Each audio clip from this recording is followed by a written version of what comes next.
gbà ẹ̀ kọ́mọ̀ bá a di pé wèrè sún kọ́mọ̀ bá a sún kan ògiri kọ́mọ̀ bá a yíjú padà bọ́n bá ràn yàn ń sẹ́ tán bá ní òjíṣẹ́ ẹsẹ́ tán ràn ọ́ ìròpó tí ì pọ̀ jù fún ẹni tó ràn yàn ń sẹ́ àbí bẹ́ẹ̀ kọ́ ni èèyàn ràn yàn ní mẹ́mẹ́ta bákàrà tàbí nǹkan míì ọ̀dẹ̀dẹ̀ àníbò ló ṣe náwó change dà ọ̀wá bẹ̀ sí sá kiri ṣé ọlẹ́bọlẹ́rù ni tó fi ń sá káàkiri ń ló dífá fún ọ̀rọ̀ Yahaya Bello 80.2 billion wọ́n ní bó ló ṣe níbo lówó wà ọ̀nà wo ló gbà náà ókè o contract eléyìí níta fi ṣeré o eléyìí níta fi ṣeré o eléyìí níta fi ṣeré o that's all ọ̀wá ń sá kiri ọ̀wá ń gbẹ̀yìn kò lè gba ojú window ẹjẹ́ àti ẹ̀kọ́kọ́ wo Yahaya Bello ní orí fẹ́ǹsì níbi tó ti fẹ́ họ lórí fẹ́ǹsì ẹ bá ń gbé sí Lagelu 96.7 bójú bá ṣe pin ayọ̀ àìhojú ni òun rèé o Yahaya Bello ní fo fẹ́ǹsì yìí o ẹ wo didi former governor Lagelu 96.7 ẹ wá wo Yahaya Bello tí ń fo fẹ́ǹsì Yahaya Bello at fofence.com òun lẹ́ ń wò yẹn o ẹ wo Yahaya Bello tí ń fo fẹ́ǹsì cameraman yẹn bóyá wọn ò fún lówó tó ìjọ tí wọ́n ó lè jẹ́ òkèrè ló ti yà ó zoom ẹ̀. ìjọ tí wọ́n ṣe fún ẹ máa tọ́jú àṣìṣe èèyàn bí àṣìṣe tó bá gbẹ̀yìn mú tó ẹ wo Yahaya Bello bí ṣe ń fo fẹ́ǹsì odidi former governor 2-time governor ẹ wò lórí fẹ́ǹsì àbí à ń parọ́ mọ́ ni ṣebí you can see for yourself look at the whole governor former governor for that matter gbogbo àgbáyé ẹ jẹ́ kan èbó rí i pé à ń try Nàìjíríà former governor ń fo fẹ́ǹsì ẹ sí àyè dọ́dọ̀ wọn nílùú èbó development tọ̀dọ̀ tiwa nìyẹn àwọn ẹ̀yin olóṣèlú yìí àbáyé fà débi pé ẹ̀yin góòtì ẹ̀ mọ̀ wò pé ẹran tó bá yí ilé ìbò ń pè ní nọ́mọ̀ àbí Yorùbá ń pè ní nọ́mọ̀ ẹ wo didi governor look at the former governor. Alantakun yẹbi former governor ló wo fẹ́ǹsì èbí ìṣẹ́bí kan ló lọ ń gun bí ìjímèrè ń jọ́sí abẹ́tí gbàgbé senator. look at him kí ló ń sá kiri fún àníyàwó lo èbó kí ni sá kiri fún. wọ́n ní bàbá ṣe rere ara kì í yóò àyà ẹ̀ sẹ́rí Yahaya Bello ó yẹ kóun gan ti mọ̀ wípé bóun bá ti parí táàmù òun tẹ́lẹ̀ òun ní ẹbọ òun lẹ́jọ́ láti jẹ́ pẹ̀lú EFCC ó yẹ kó ti múra ẹ̀ lẹ́ now ẹ̀rí eléyìí ní ìsìn nǹkan dojú ti ní gbà orin tó ṣe yìí. àní ẹ sí ààrẹ fún wọn ẹ sí ààrẹ ẹ jẹ́ kí gbogbo. odidi excellency ẹ ń fo fẹ́ǹsì tẹ́ bá lọ. sọ́ọ̀tì bọ́ gbádà lẹ̀ nígbà tó ń fo yìí tẹ́ bá gbé kọ̀ọ̀kọ̀ wá gbádà. bí kiri ẹsẹ̀ yín bá lọ kọ́ tó bá lọ kọrin kọ́. irin ni kìnìún yóò bọ̀ ó dì mú dáadáa. bẹ́sẹ̀ yín bá lọ kọrin now ṣe rí ẹ jẹ́ ká wò by 2-time governor wọn ni kò mú wa ntí governor Kogi State ṣe àwọn fẹ́ arrest ẹ̀ wọ́n lọ síbẹ̀ ó láti pe governor Kogi State pé kọ́ agbo mi pé immunity wà fún òdodo ló pé àbí òdodo bẹ́ẹ̀ ni ṣùgbọ́n ẹ rí i pé ìjọ tí wọ́n sọ àárín òdodo níṣẹ́ ló lọ ìyẹn lọ dọ̀bálẹ̀ fún. ó lọ ń fa gbádá dọ̀bálẹ̀. níta bá ti ní mọ̀ ṣe ní mọ̀ ṣe. níta bá ní ìramọ́ra bàbá ọlọ́dà àbí níta ní ìramọ́ra. ó ti yé bàbá ọlọ́dọ̀ bẹ́ẹ̀. níta ní ìṣe ni mo ṣe. olóòní jẹ́ èèyàn ya ọkọ̀ níta ní ìramọ́ra. ọkọ̀ bá ń gẹ́. òdodo lọ ń dọ̀bálẹ̀ bàbá mi níta ní ìramọ́ra. bó ṣe gbé kíní agbára lọ́wọ́ ó lọ dọ̀bálẹ̀ now ó wàá ṣe gbòó yẹn tán ẹ rí i pé even láti wà tó ti kúrò ní Kogi State wàhálà wà láàrin the incumbent governor yẹn gẹ́gẹ́ àwọn ìyàwó ẹ̀ láàrin àwọn ìyàwó méjèèjì sáwọn nísìn ní Kogi State láàrin wọn ó wá dé ó pe òdòdó yẹn tiẹ̀ òun wá síbẹ̀ ó fẹ́ gbé jáde ó fẹ́ fi jáde because immunity yẹn. ẹ má wulẹ̀ sọ̀rọ̀ jìnnà ẹ jẹ́ lọ síbẹ̀ nítorí pé practical lètò yìí ẹ jẹ́ lọ wo bọ́n ṣe fẹ́ gbé jáde gan kí ni EFCC bó náà ṣe chance EFCC nígbà tí wọ́n débẹ̀ níjọ́ ọjọ́ náà lọ́jọ́ sátidé tó kọjá kọ́ ni ẹjẹ́ àwọn ohun tó ṣẹlẹ̀ ní ilé Yahaya Bello àwọn EFCC yẹn ti dúró tán ṣùgbọ́n bó ni wọ́n ṣe chance wọn nígbà tí ọ̀rọ̀ dójú ẹ̀ ó lẹ́ ń wò yóò ilé Yahaya Bello rèé àwọn EFCC ni wọ́n dúró tán yìí gbogbo ẹ̀yin tẹ̀ wá ń lo èyìnbó afẹ́ ṣe kínní kan afẹ́ máa gba rìpọ́ọ̀tù káàkiri àgbáyé lórí ètò Gbẹ̀gẹ́dẹ́ Gbiná pẹ̀lú aṣíwájú Ajíbọ́lá Akínyẹ̀fà.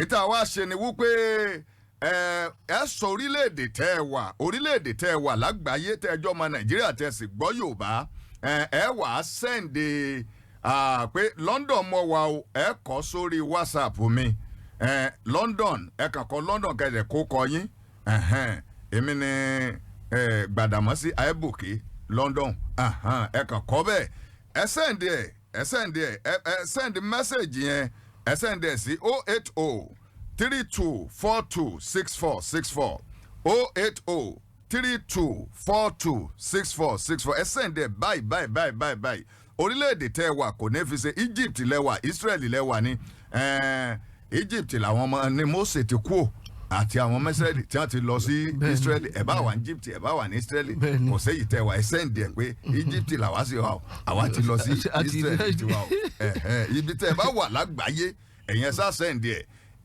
kẹ́ sẹ́ǹdì ẹ̀ sí 08032426464 WhatsApp number mi nìyẹn ẹ forward ẹ̀ báyìí ká mọ orílẹ̀-èdè tí a ti hà dín àti ibi tẹ́ wà. Yes òun lẹ́ ń wò yìí o ẹja gbọ́n tí wọ́n sọ nígbà àwọn délé Yahaya Bello bó ni a ṣe chance wọn ẹja gbọ́n. By armed operatives of the EFCC who laid siege as early as 9 o'clock this morning to arrest the former governor of Kogi State, Yahaya Bello.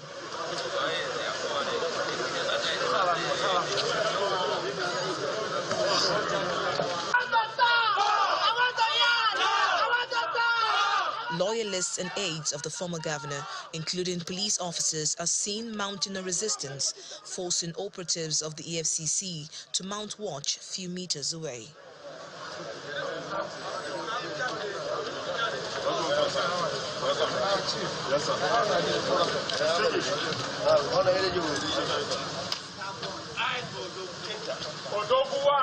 Moments later, more supporters and loyalists to Yahaya Bello arrive in show of solidarity. However, the former governor remains locked inside his residence.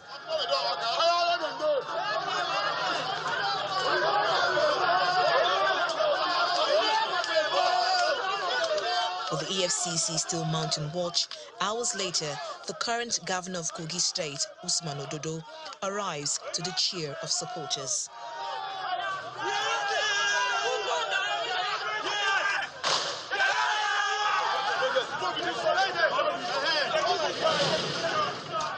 Our attempts to speak with the EFCC team lead proved abortive, but some supporters of the former governor were quite assertive, alleging witch hunt. It's clear already that the whole thing is politically motivated, as it is now.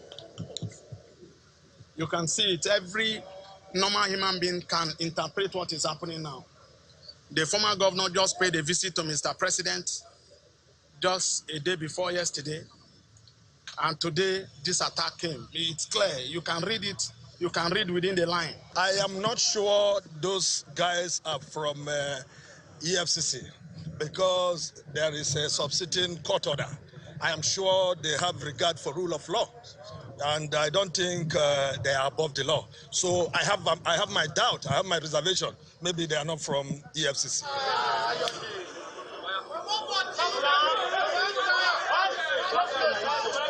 Finally, Governor Usman Ododo departs the premises after about 5 hours of the EFCC officials' wait.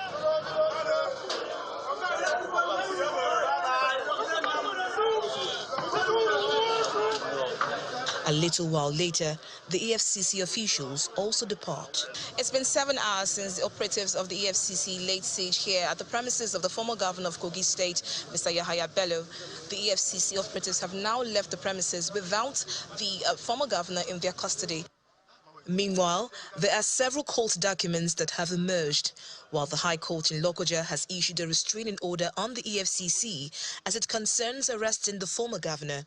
A federal high court in Abuja has granted the EFCC an arrest warrant for the former governor preparatory to his arraignment. Victoria Longjon for Channels Television News.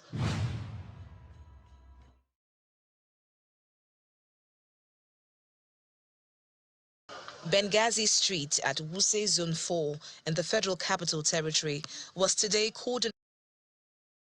níta máa pè ní ìsìn nítorí pé ẹjẹ́ àtọ̀dọ̀ Yahaya Bello bẹ̀rẹ̀ láàárọ̀ yìí. Yes. sẹ́rí ẹ mọ̀ pé bàbá wa níyàwó lóyìnbó wọ́n sọ̀rọ̀ kan lẹ́ẹ̀kan láìpẹ́ yìí but observe tèmi ní lérò sí. ẹ̀yin tí aníkẹ́ ẹ mọ̀ sẹ́ǹdì sí WhatsApp ẹ mọ̀ àwọn kan ń pè ní o mo ní kẹ́ ẹ sẹ́ǹdì orílẹ̀-èdè tẹ́ ẹ wà sí WhatsApp wa 08032426464 orílẹ̀-èdè tẹ́ ẹ wà orúkọ yín ká ẹ torí pé tá a bá fẹ́ gba rìpọ́ọ̀tù ṣàwọn nǹkan kan a lè jọ mọ́ sọ̀rọ̀ pa á jọ mọ́ kàn sí yín 08032426464 òní nọ́mbà tí ẹ ti rí lórí WhatsApp ẹ sẹ́ǹdì síbẹ̀ ẹ mọ̀ wọ́n yes ọ̀ya. so nǹkan tẹ́mi fẹ́ sọ ń bẹ̀ ni pé ṣẹ́rí tá a bá wò ó dáadáa ó ṣeé ṣe kí Yahaya Bello ti ṣe àwọn kan nínú ìjọba.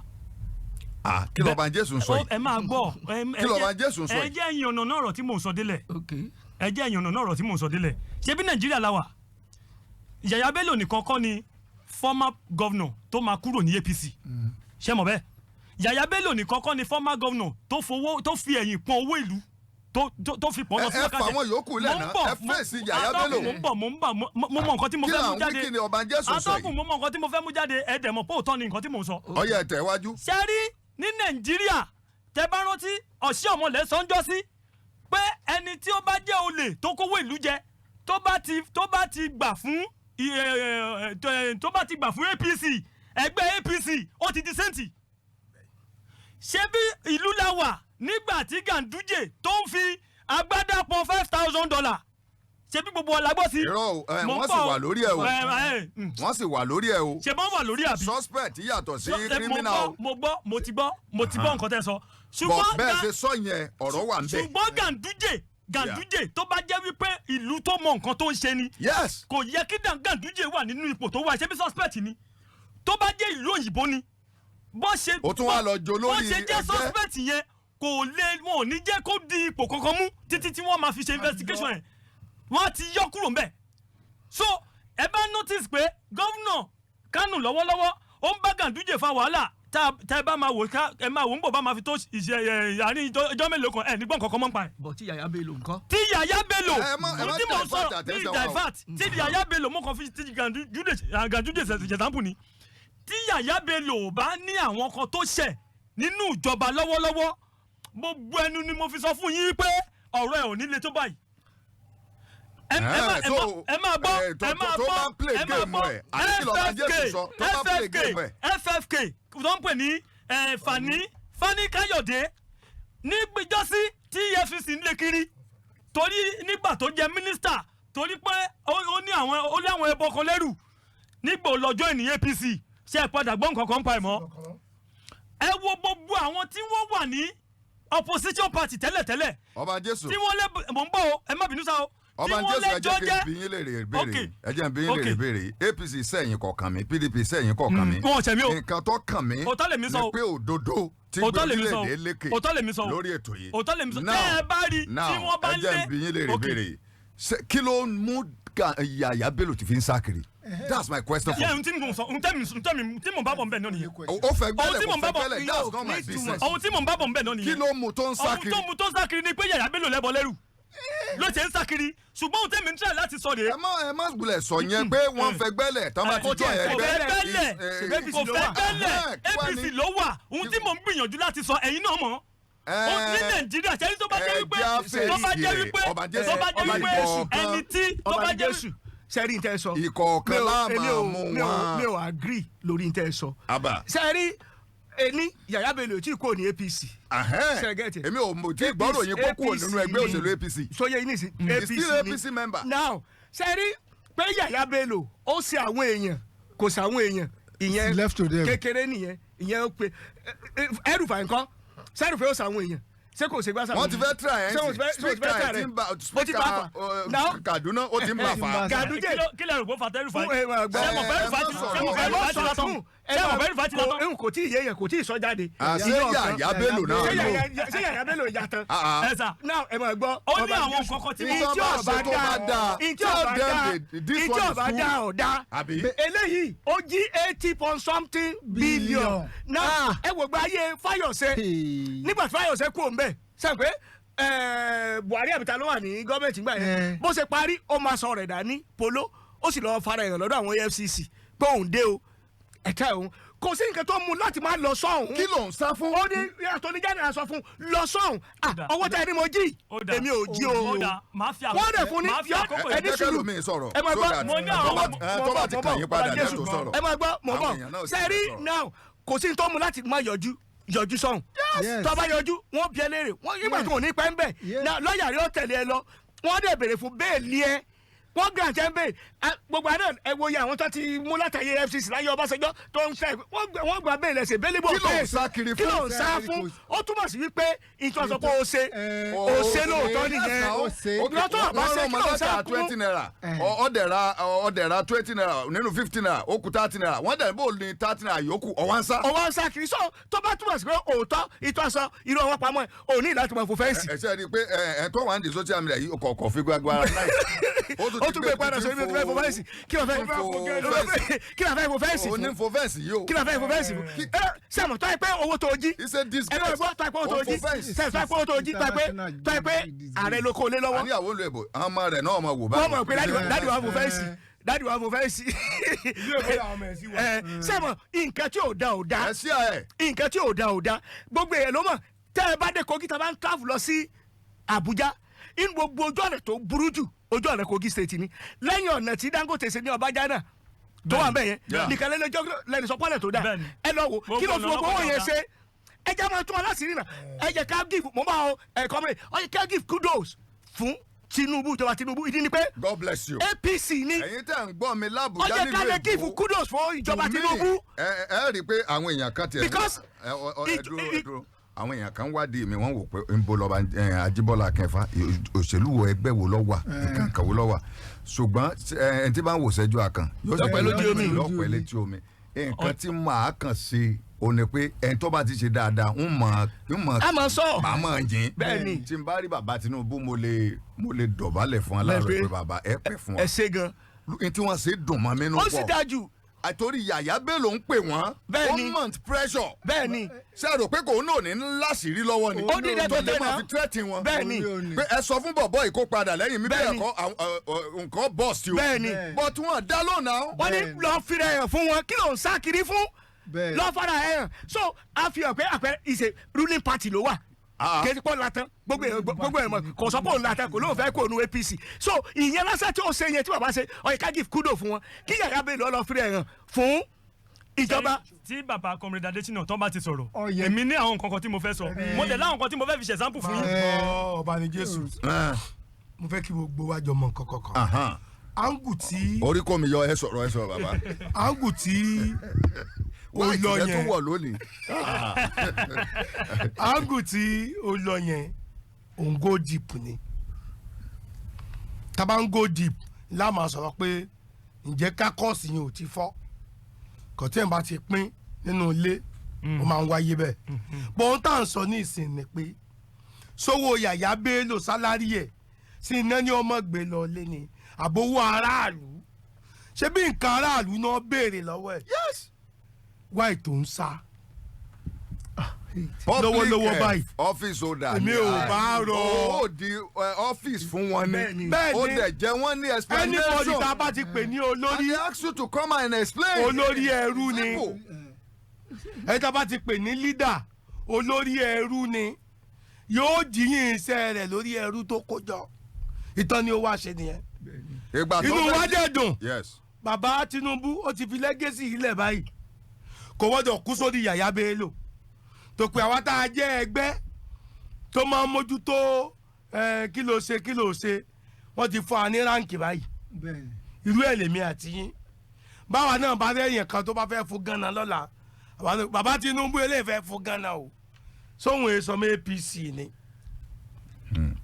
cause ìtọ́ ṣe yìí wọ́n lè ń pipeline tó dáa legacy ńlá ni ọmọ mi tẹ́ ẹ bá ti rí tó bá mú nǹkan ní nǹkan máa ti jẹ́ ẹ fàyà ẹ ẹ pariwo ẹ jẹ́ akí bàbá ẹ gbóríyìn fún bàbá ẹ jẹ́ gbogbo pàtẹ́wọ́ fún bàbá bẹ́ẹ̀ ni lórí ètò lọ́wọ́lọ́wọ́ báyìí mọ́gàjì ohun tí bàbá ṣe yẹ mọ́gàjì ọ̀hún gbọ́ báyìí.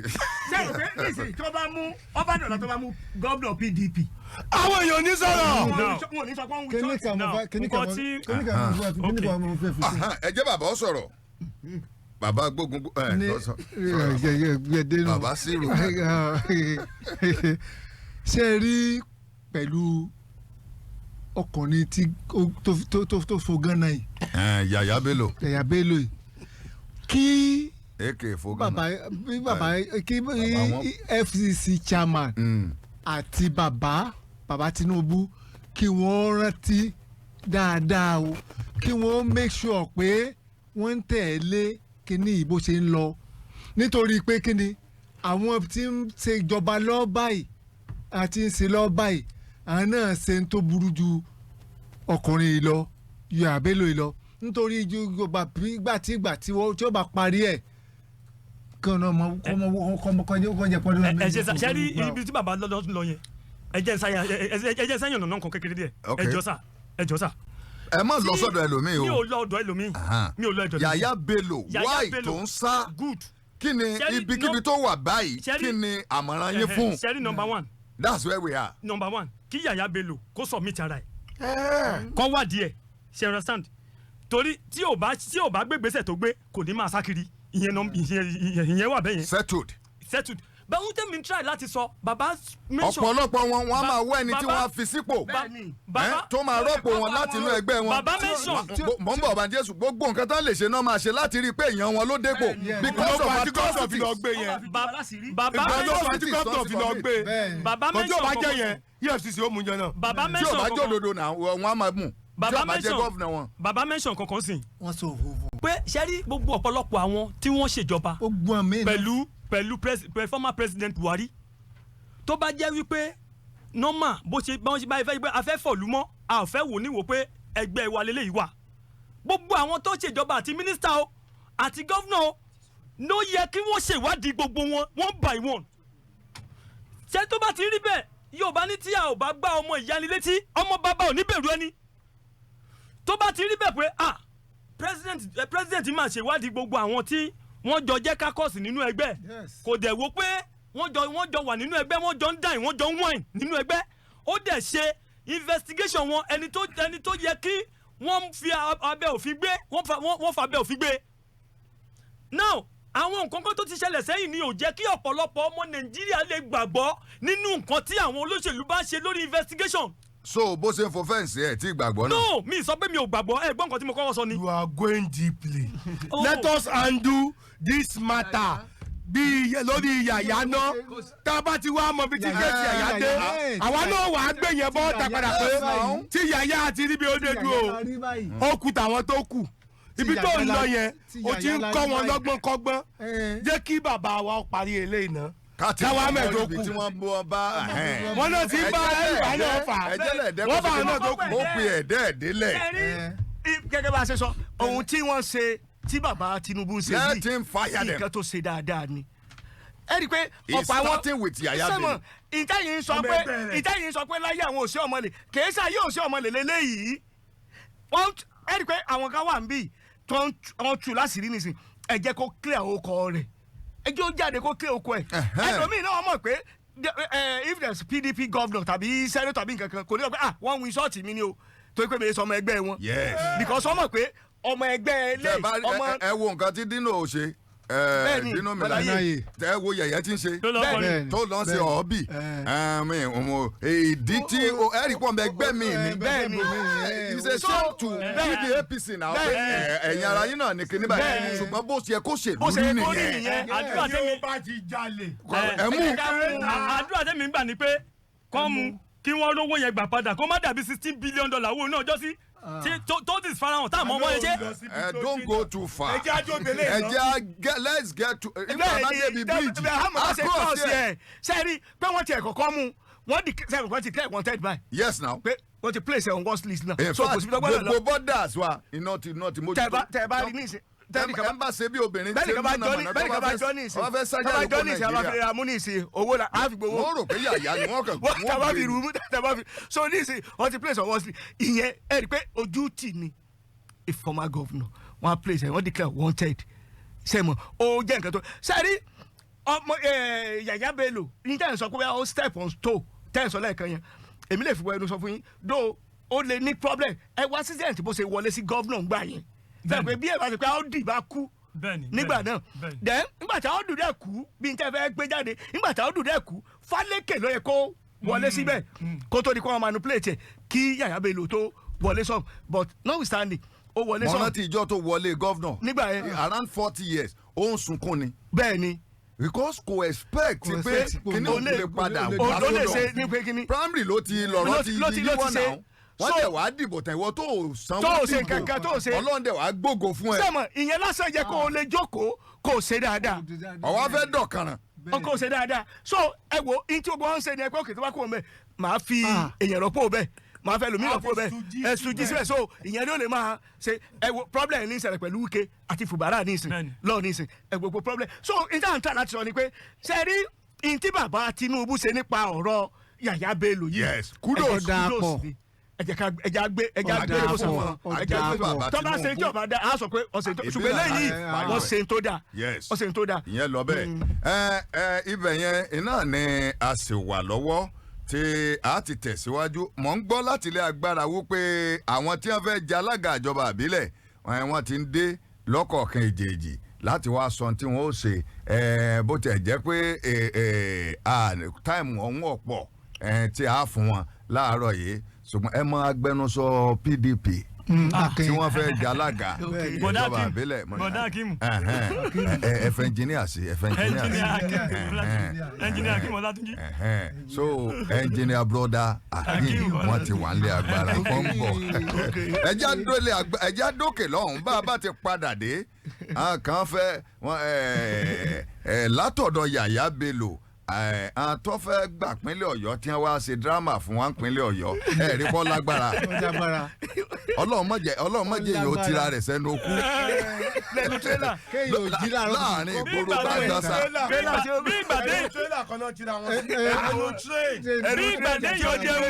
bí ìgbàdé yóò jẹun tó ti kù ẹjọ́ bẹ̀m̀bẹ̀ wọ́n wá wá ohun tí ó bẹ̀ níkùn. ẹ wá lọ wá búùtù tí ò gbẹ́sẹ̀ ẹ wá lọ.